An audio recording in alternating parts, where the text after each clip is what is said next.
एक एक ने 10 को मारा। लता जी ने गीत गाया है मेरे वतन के लोगों, उसमें लाइन आती है, एक ने 10 को मारा, फिर अपनी जान गवा दी, कह गए कि हम चलते हैं खुश रहना देश के वीरों, अब हम तो सफर करते हैं। तो मारा तब देश आजाद हुआ, मार खाए इसलिए नहीं आजाद हुआ, मारना पड़ेगा।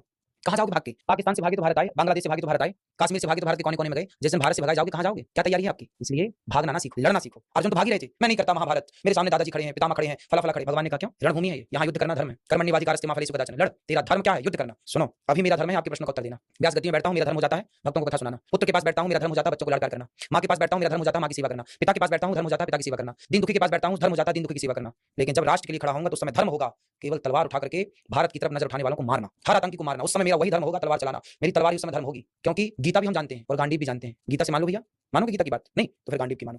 इसलिए गुरु द्रोणाचार्य ने गांडीव चलाना सिखाया अर्जुन को। क्या जरूरत थी? गीता से काम हो जाता ना, कृष्ण ने तो गीता सुनाई दी थी, पर गीता के बाद भी गांडीव उठाना पड़ा कि नहीं? कुछ लोग गीता से नहीं मानते, इसलिए आप भी गांडीव रखिए। और अपनी बेटियों को आपके लिए बोल रहा हूं, हर बेटी को बोलता हूं ये बात, आपकी बहनों को आपकी बेटियों के लिए भी बोल रहा हूं, अपनी बेटियों को झांसी की रानी जरूर बनाना, जूझू मत बना देना। झांसी की रानी पढ़ाओ लिखाओ, जज डॉक्टर सब बनाओ, झांसी की रानी और बनाना। तलवार चलाना जाने, लाठी चलाना जाने, कराटे चलाना जाने, मरे ना मारे। कोई आए जी हमारे को लूट के चला जाए, काहे लूट के चला जाए? तुम्हारे दांत तोड़ देंगे 3200। लोग आज आपको सुनेंगे तो कहेंगे ये वायरल बाबा नहीं है, ये तो बड़ा हिंसक बाबा है, एकदम सिखा रहे हैं हिंसा करो। ये इंसाफ बताइए, मैं तो आपकी रक्षा की बात कर रहा हूं, मैं गीता की भी तो बात करता हूं। मैं भाई मेरे सामने आतंकवादी होगा, बलात्कारी होगा। जब द्रौपदी की साड़ी उतर रही थी उस समय पितामह का क्या धर्म था? पकड़ते दुशासन को, मारते और मार डालते। उस समय दुशासन को मार डालना ही धर्म था। नहीं मारे पितामह तो बाणों की सैया पर लेटना पड़ा।